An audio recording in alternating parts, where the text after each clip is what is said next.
Boa noite, meus irmãos. Boa noite, Nivaldo. Boa noite, Célia. Boa noite a todos. Vamos iniciar essa semana, mais uma semana em nossas vidas, mais uma semana que iniciamos com esse livro, esse primeiro livro da codificação, que Kardec tão amorosamente, com muita responsabilidade, ele didaticamente organizou esse livro para que ficasse para o nosso entendimento, e realmente é um livro que nos esclarece, é um livro onde recebemos todas as instruções que nós necessitamos para entendermos a nossa essência, que não é essa essência material. Para entendermos a nossa essência, que nós somos espíritos, não somos esse corpo físico.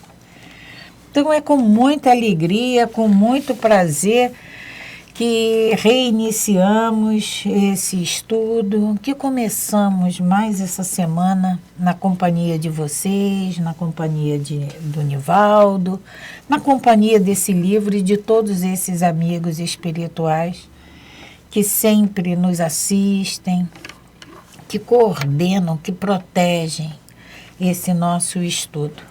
Falamos sempre, né, Célia? Você falou da importância desse livro e a gente sempre tem que ressaltar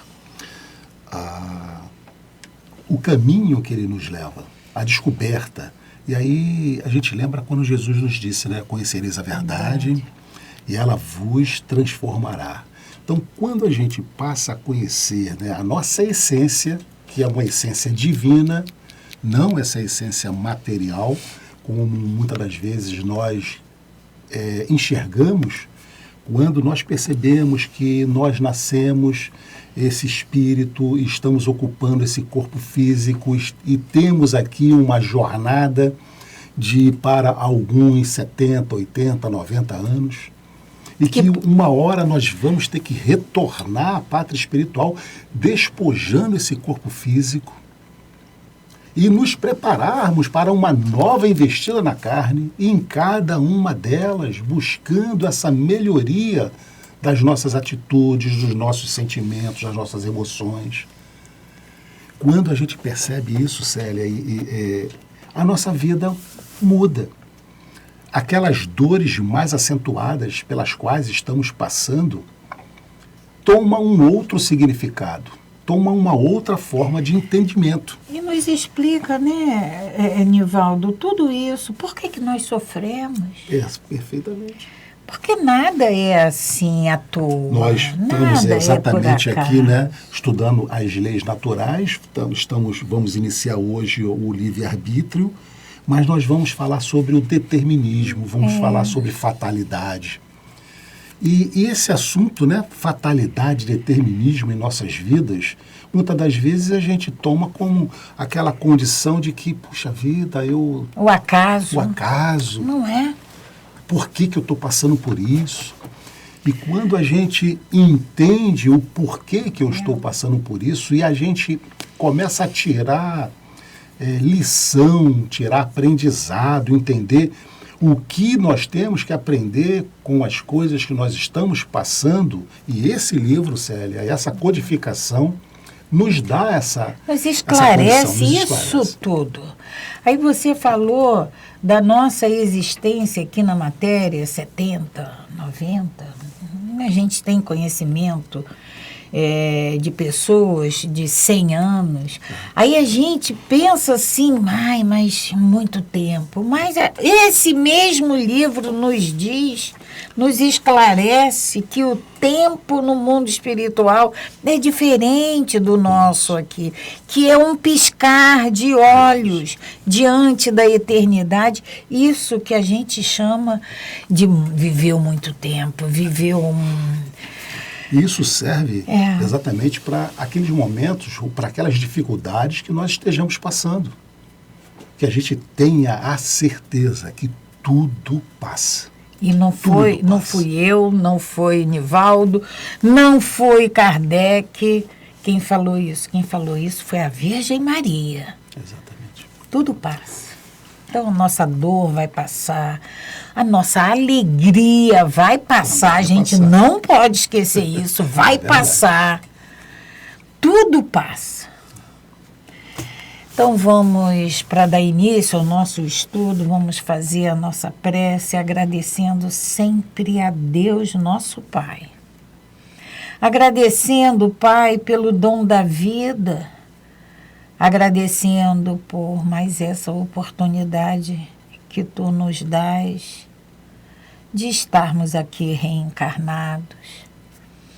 Agradecendo ao nosso Mestre Jesus por essa mão tão amorosa que nos conduz, agradecendo a toda essa espiritualidade amiga e protetora que nos assistem, que nos incentivam, que nos intuem sempre no melhor caminho, na melhor decisão a ser tomada por cada um de nós.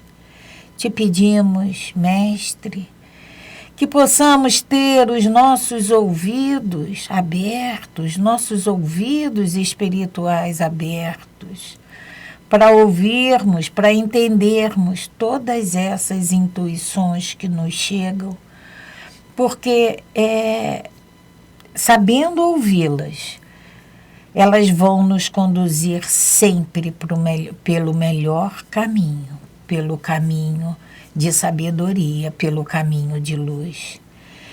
Te agradecemos, Mestre, e te pedimos que a Tua luz ilumine essa nossa estrada, ilumine os nossos passos, as nossas decisões. Que assim seja, Mestre. Graças a Deus. Graças a Deus. E para nossa reflexão da semana, que vai ser colocada na tela para que vocês leem junto conosco, ela nos diz assim: a ponte mais difícil de atravessar é aquela que separa as palavras das atitudes. Então, tudo, a palavra, o verbo, ele é muito fácil de nós proferirmos. Mas o que vai validar, o que vai autenticar essa fala são as nossas atitudes. Então, da fala à atitude, essa é a ponte mais difícil que nós temos para atravessar. Porque tudo isso que nós falamos aqui, tudo o que é dito nos estudos do Evangelho, tudo que é dito na doutrina espírita, é dito, é só dito.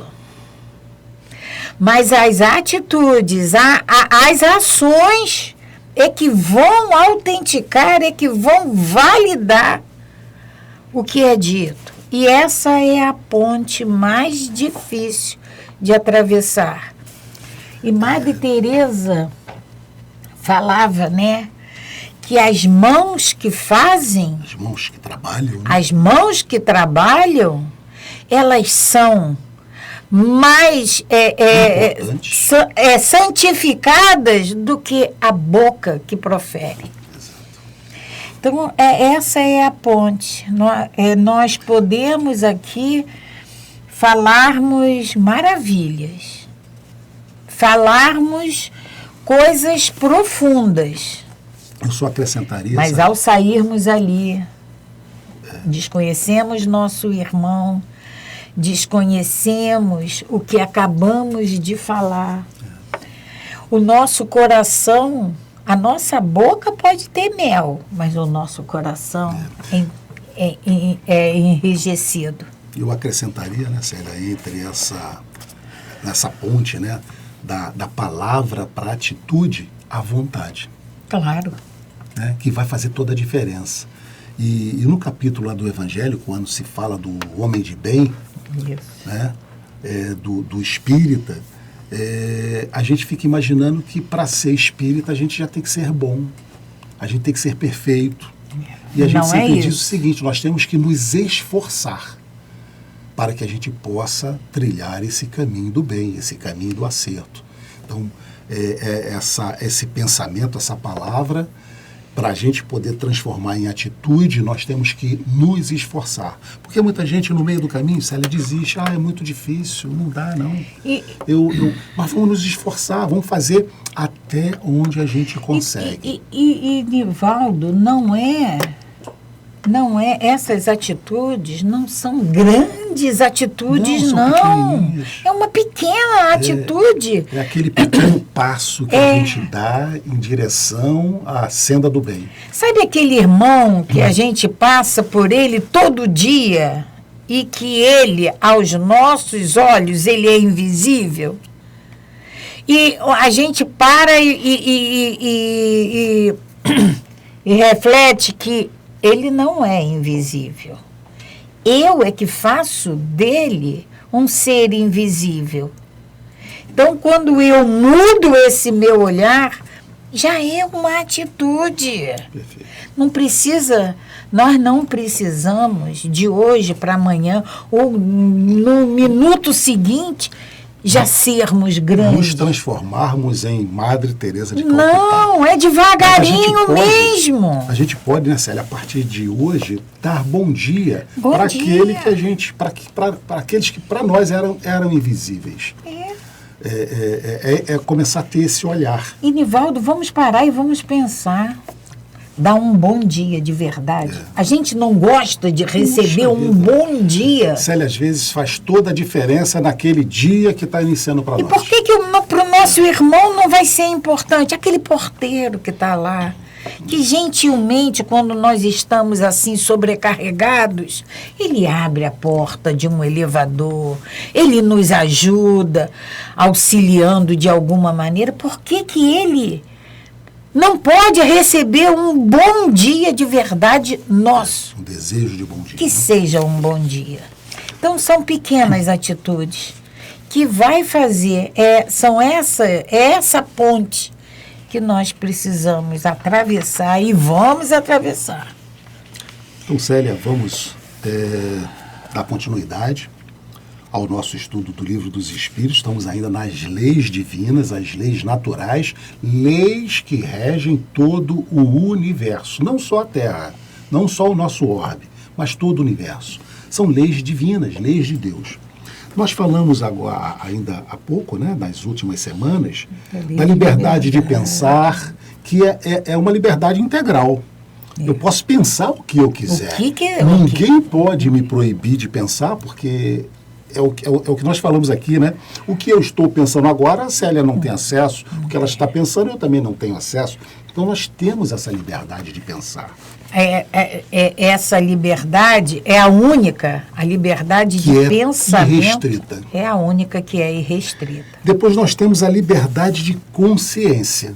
Essa, a gente já percebeu que ela vai ter assim uma censura da nossa consciência. Eu posso pensar o que eu quiser, mas eu também vou começar a me policiar pela minha consciência. E aí agora... Mas, Nivaldo, se a gente for... mas por que a minha consciência ela vai me... limitar? A gente não pode esquecer que as leis naturais, que as leis de Deus, elas estão escritas na nossa consciência. É por isso que ela vai nos limitar. É por isso que a nossa consciência é o aguilhão que fica lá nos cutucando. A gente pode pensar, pode fazer, mas ela vai cobrar. Essa lei, Célia, escrita em nossas consciências, ela muitas das vezes funciona assim. A gente não sabe, efetivamente, que aquilo é proibido, mas a gente tem a sensação, a gente tem aquela intuição que eu não devo fazer isso, que isso não vai ser bom. Então, é a reflexão, é o reflexo das leis que estão escritas em nossas consciências. E quando a gente faz ao contrário, a gente sabe que não deve, a gente sabe que aquilo ali não é bom, e ainda assim fazemos, ela nos cobra. E nós vamos em algum momento falar assim, eu não devia de ter feito isso, eu não devia de ter falado. Vem o arrependimento. Vem o arrependimento. Esse arrependimento é exatamente o fruto da nossa consciência que agiu contra as leis naturais, as leis divinas. Aí todos nós podemos questionar, mas tem gente que não se arrepende. Um dia vai se arrepender. Um dia vai.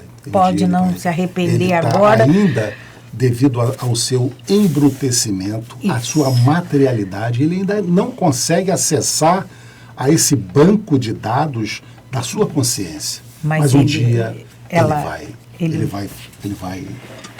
Daí a gente emendaria na necessidade das reencarnações e tudo mais, né, Célia? Porque isso é o estudo da doutrina espírita. É a gente poder ir linkando esses assuntos e percebendo o manancial de conhecimento, o quanto nos faz bem, o quanto nos faz ir para frente.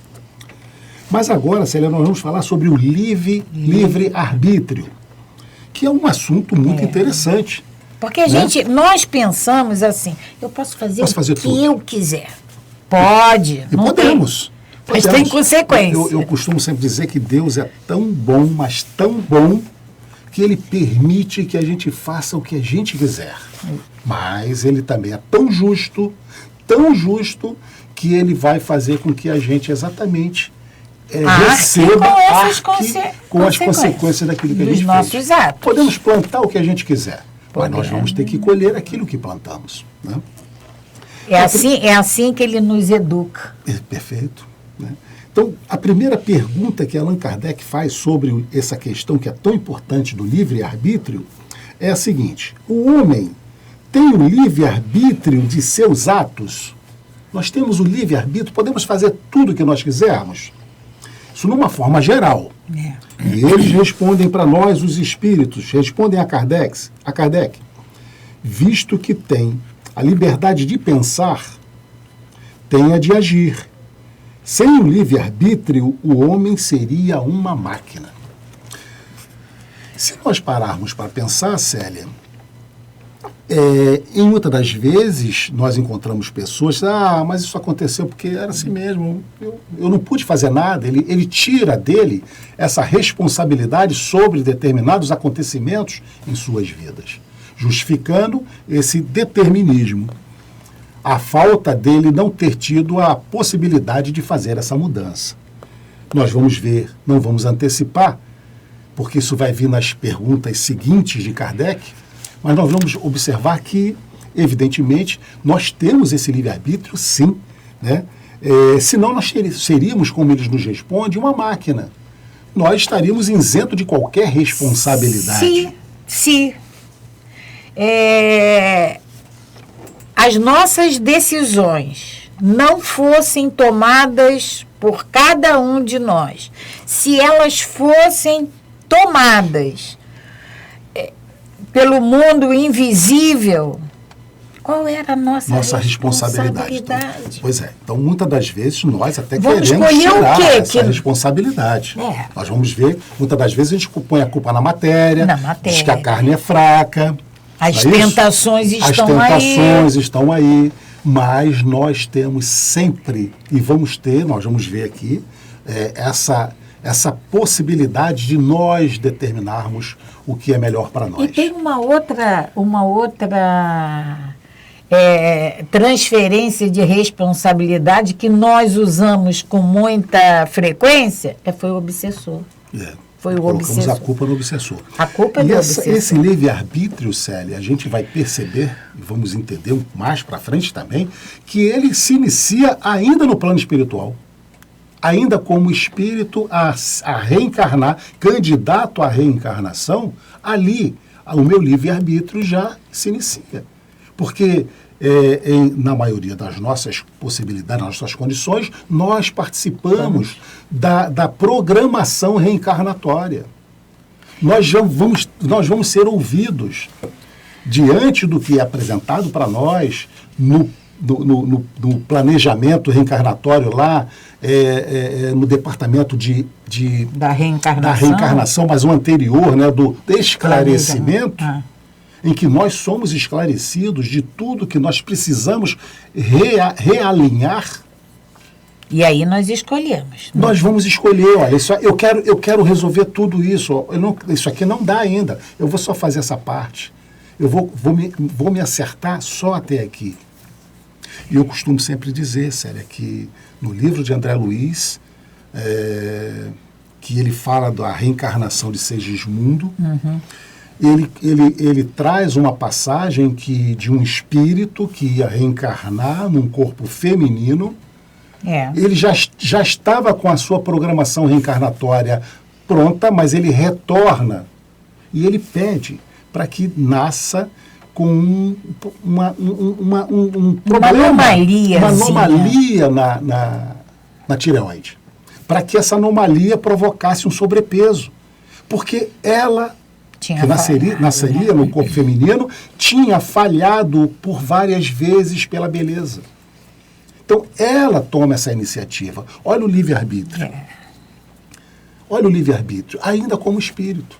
Então, e esse livre-arbítrio continua. Claro que no nascimento nós vamos ver, durante o nascimento desse bebê, nós perdemos por alguns meses ou alguns anos essa possibilidade, essa condição de ter... Mas ele existe. Ele existe. Ele está adormecido, esse livre-arbítrio. Porque o recém-nascido, ele não tem como dizer a hora que ele quer mamar, eu não quero mamar, né? Então, durante um certo tempo, esse bebê, essa criança fica assim com o seu livre-arbítrio adormecido. Mas, numa determinada tempo de vida para frente, ele vai começar a dizer, não, isso eu não quero comer, eu quero isso, eu quero aquilo, né? Evidentemente que aí entra outros questionamentos da educação dos pais e tudo mais, né? Mas, falando em livre-arbítrio, ele está presente sempre em nossas vidas. E Jesus, eu li em algum, não sei se eu li ou se eu ouvi, que esse livre-arbítrio, nosso Pai vai respeitar ele sempre, sempre. E que nós podemos, em determinado momento de evolução nossa, a gente pode achar que a gente não tem mais ele. Porque Jesus falou assim, eu faço a vontade de meu Pai. Mas olha só, é ele quem decide fazer a vontade, não é o livre-arbítrio dele? É a vontade do Pai, sim, mas é ele que decide fazer. É ele quem decide Célia, fazer. Você está falando isso aí, a gente, tudo isso nós vamos ver novamente. Mas num planejamento reencarnatório, eu posso me determinar a nascer em um meio que venha me trazer a possibilidade, ou seja, no meio do crime. E isso eu escolho para que isso seja uma provação para mim. Uma grande provação. Uma grande provação. Eu vou nascer numa região, numa área que haja toda essa facilidade para o crime. Mas eu vou ter o meu livre-arbítrio de entrar ou não para essa criminalidade. Então, aí é que vai estar o quê da questão? Eu vou provar que com o meu livre-arbítrio, com a minha força, a minha vontade, eu vou conseguir vencer o que seria uma má tendência. Eu vou vencer. É como a espiritualidade responde para Kardec nessa questão da 843. Então, nossos amigos espirituais dizem assim, pois que tem a liberdade de pensar, tem igualmente a de obrar, ou seja, de agir. São as atitudes. Bom, 844. Do livre-arbítrio goza o homem desde o seu nascimento Kardec pergunta: do livre-arbítrio goza o homem desde o seu nascimento? Nivaldo chegou a tocar nesse ponto. E a espiritualidade nos responde: a liberdade de agir desde que haja vontade de fazê-lo. Nas primeiras fases da vida, quase nula é a liberdade, que se desenvolve e muda de objeto com o desenvolvimento das faculdades. Não é assim? O bebezinho, ele é quase nula essa manifestação. Porque quase. Se ele não quiser um determinado alimento, a gente percebe, ele não vai querer. Ele não vai querer. Então é quase nula, não é nula. Quase nula. É o que a espiritualidade nos diz, que se desenvolve nas primeiras fases da vida. Quase nula é a liberdade. Eles não dizem que é nula. Estando seus pensamentos em concordância com o que a sua idade reclama, a criança aplica o seu livre-arbítrio àquilo que lhe é necessário. Então, estando a sua idade, os seus pensamentos em concordância com a sua idade, ou seja, esse amadurecimento já começou a ser desenvolvido, ela vai aplicar o seu livre-arbítrio.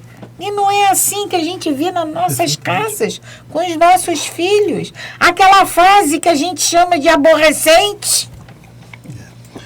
E muito antes disso, esse livre-arbítrio, ele já se manifesta. E aí, né, Célia, aproveitando aqui essa que você falou da aborrecência, é importante que os pais entendam que os filhos têm o livre-arbítrio, mas que a gente não precisa respeitá-los assim, porque as crianças hoje estão decidindo se quer ir para a escola ou não, se quer tomar banho ou não. Então, isso os pais precisam orientar. Então, eles não podem decidir se querem comer ou não, se vão tomar banho ou não, se vão para a escola ou não. Enquanto eles não tiverem essa maturidade do livre-arbítrio para que realmente possam fazer escolhas corretas, acertadas, os pais precisam estar ali, fazendo esse policiamento, fazendo esse direcionamento, né, dessas crianças que estão aí se preparando, aproveitando aí o gancho. Nós não podemos... Porque muitas das vezes, desculpe, a gente quer respeitar tanto o livre-arbítrio do filho que a gente acaba deixando que ele faça o que ele quiser. Então, muitas das vezes a gente vai ter problema na frente. A gente não pode esquecer que os nossos filhos, antes de serem nossos filhos, eles são filhos do nosso Pai. E que se hoje eles estão conosco, é porque o nosso Pai é como se ele tivesse virado para a gente e falasse assim: toma conta desse meu filho. Educa. Mostra a ele o caminho. Diz para ele de mim. É como se ele acreditou na gente. Fala para ele de mim.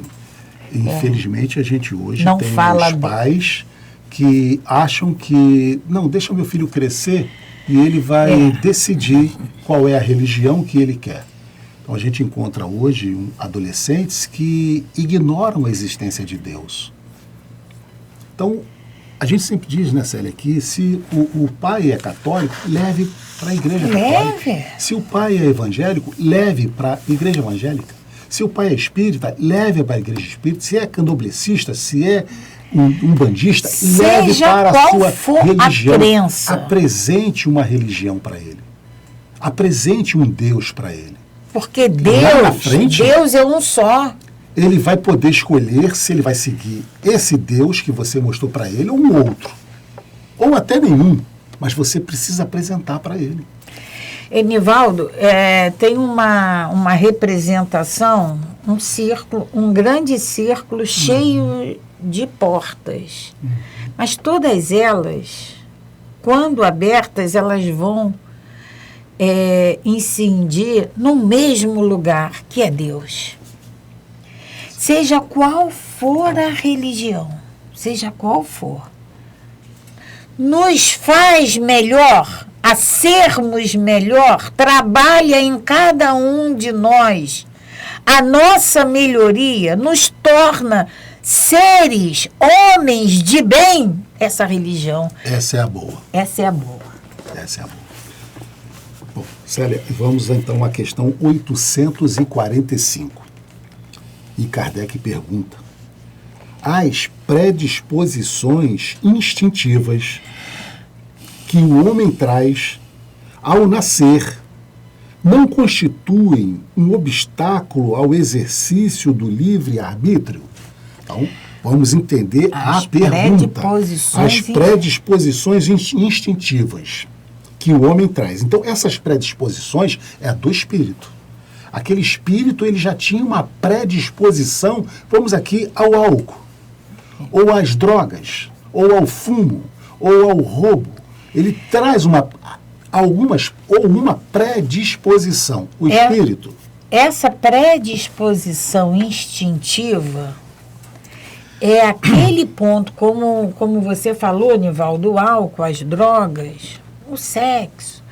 É uma predisposição que ele tem que resistir a ela. O espírito tem que resistir. É o motivo... Se sobrepor. É o motivo de reencarnação para que ele possa corrigir. Então, essa predisposição instintiva que o homem traz ao nascer vai constituir um obstáculo? Ou seja, o fato dele ter isso aí vai fazer com que ele não consiga resolver essa predisposição, ter sucesso? E os espíritos vão nos responder. As predisposições instintivas são as do espírito antes de sua encarnação, conforme ele seja mais ou menos adiantado. Elas podem instigá-lo à prática de atos repreensíveis, e nisso será secundado por espíritos que simpatizam com essas disposições. Não há, porém, arrastamento irresistível quando se tem a vontade de resistir. Lembrai-vos de que querer é poder. Isso aí a gente repete toda hora. Querer é poder. Isso aí é exatamente todas as nossas condições reencarnatórias. Nós estamos aqui reencarnados para vencer predisposições instintivas. Todos nós. Porque se essas predisposições não existissem, nós não precisávamos. Se nós já estivéssemos sem nenhuma sequela... Tem uma mácula. Sem uma mácula, não preciso mais reencarnar. Não precisava. Não tem mais o que corrigir. Quando a gente chega no último grau de ensino, sabe, vamos aqui botar o pós-doutorado, não preciso mais ir para a escola. Para que eu vou voltar para a escola? Não tem mais o que aprender. Então, se nós não estivéssemos nessa condição, não estaríamos aqui encarnados. Se estamos encarnados, é porque estamos precisando corrigir essas predisposições instintivas do espírito. E essas provações, Célia, é exatamente ela que vai dizer, ela que vai nos provar que nós conseguimos vencer, que nós melhoramos. Nós nascemos com essas predisposições, naqueles ambientes, como nós falamos aqui, muitas das vezes ambientes favoráveis a que a gente possa dar vazão a essa predisposição, mas que a gente vai vencer com a vontade. Como a espiritualidade nos diz, não há arrastamento irresistível. Não há. Depende somente de cada um de nós. Ele pede para ir na questão 361. Por isso é bom a gente ter o livro, né, Célia? É. Na questão 361, vocês tiverem o livro, voltem lá para dar uma olhada. Fala das faculdades morais e intelectuais do homem. Kardec pergunta, né? Qual a origem no homem de suas qualidades morais, boas ou más?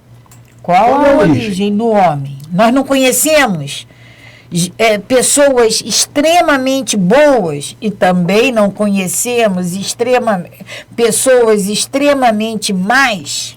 Qual a origem disso? E eles respondem, são a do espírito que nele está encarnado. Quanto mais puro é esse espírito, mais propenso ao bem é o homem. Então, não podemos, ou seja, aqui, Célia, botar a culpa na matéria. Ah, mas ele é mau porque ele tem essa situação assim, ó, física. Ele tem lá um problema físico. Então ele é mau por isso. Ou ele é bom por aquilo. Não. A essência é do espírito. É espiritual. É espiritual.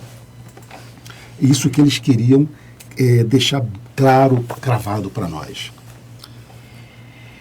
Então vamos na 486. 846. 846. Sobre os atos da vida, nenhuma influência exerce o organismo? Primeira pergunta de Kardec.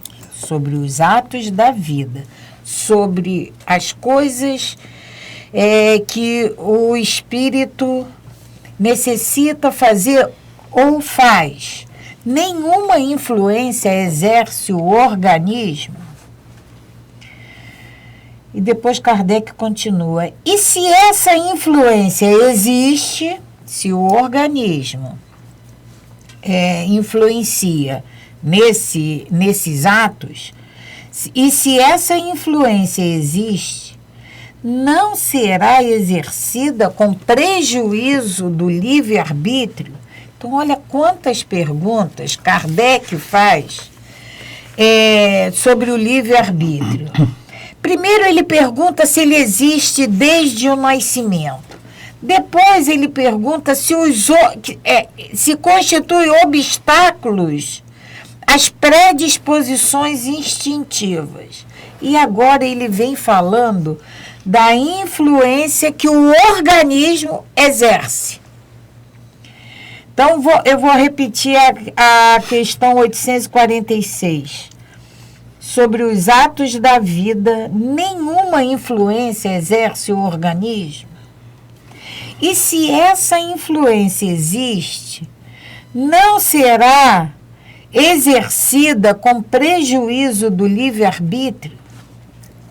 E aí? Ou seja, né, Célia, será que alguma deficiência física, orgânica, vai afetar o livre-arbítrio daquela pessoa? A execução, a manifestação do meu livre-arbítrio? E aí a espiritualidade nos diz, é inegável que sobre o espírito exerce influência a matéria,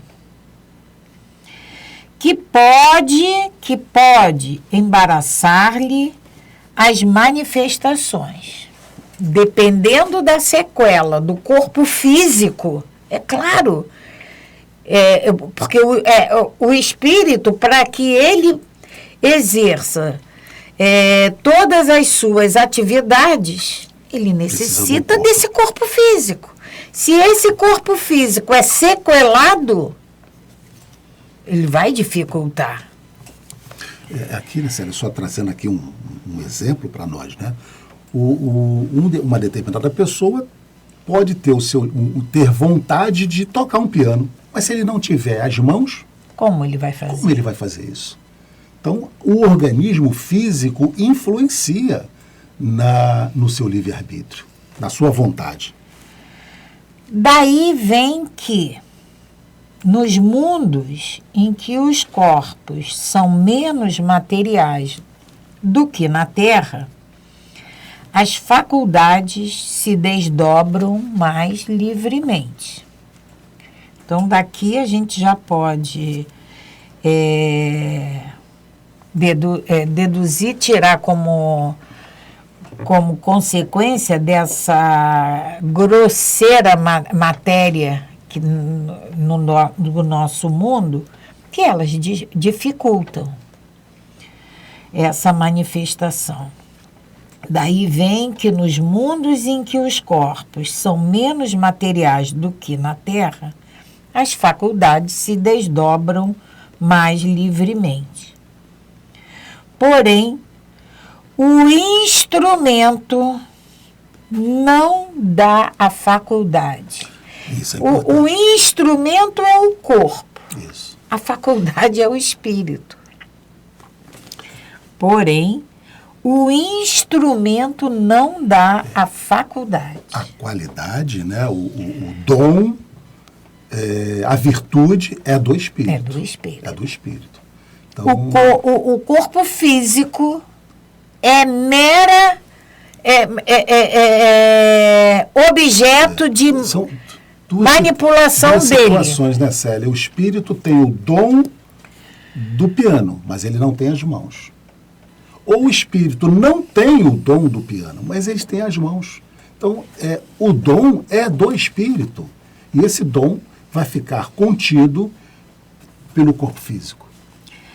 Além disso, cumpre se distingam as faculdades morais das intelectuais. Tendo um homem um instinto do assassínio, seu próprio espírito é indubitavelmente quem possui esse instinto e quem lhe dá. Não são seus órgãos que lhe dão, não é o corpo que tem um instinto. A gente colocar a culpa no corpo físico, né? Semelhante ao bruto, e ainda pior do que este, se torna aquele que nulifica, torna nulifica o seu pensamento para só se ocupar com a matéria, pois que não cuida mais de se premunir contra o mal. Nisso é que incorre em falta, porquanto assim procede por vontade sua. E aí não adianta querer dar desculpa que a carne é fraca. A carne não é fraca, a carne é só instrumento de trabalho do espírito. A faculdade de pensar, de agir, de sentir é do espírito. A inteligência do espírito não está aqui dentro do cérebro de cada um. O cérebro é só instrumento para fazer com que essa inteligência se manifeste, se desenvolva. Ele fala na questão 367. Mas nós já vamos no nosso fim, Nivaldo. Só para que a gente possa dar uma... A 367 fala da influência do organismo. Né? E aí Kardec pergunta, o espírito unindo-se ao corpo identifica-se com a matéria? Ele responde, a matéria é apenas o envoltório do espírito, como a roupa é um envoltório do corpo. O espírito, unindo-se ao corpo, conserva os atributos da natureza espiritual. Só para ratificar isso que nós estamos... A individualidade, ela é mantida no espírito, ela não fica lá no corpo, até porque aquele corpo vai ficar aqui na matéria, vai se decompor, vai sofrer os processos naturais de decomposição. Mas a individualidade de cada um, ela permanece com o espírito. Então, Célia, meus amigos, estamos chegando mais uma segunda-feira ao final do nosso estudo. Estudo que maravilhoso para nós, que por mais que a gente já tenha lido, a gente se surpreende com o tanto de coisas novas a serem analisadas nessas questões. Vamos então agradecer a Deus a oportunidade de estarmos juntos com todos vocês, com toda essa espiritualidade, pedindo a Deus que nos ilumine, nos proteja, nos guie sempre nesse caminho do bem, que tenhamos todos nós uma semana muito abençoada, de muita paz, muita alegria. Graças a Deus. Graças Paz e a bem, Deus. paz e luz. Paz, muita paz.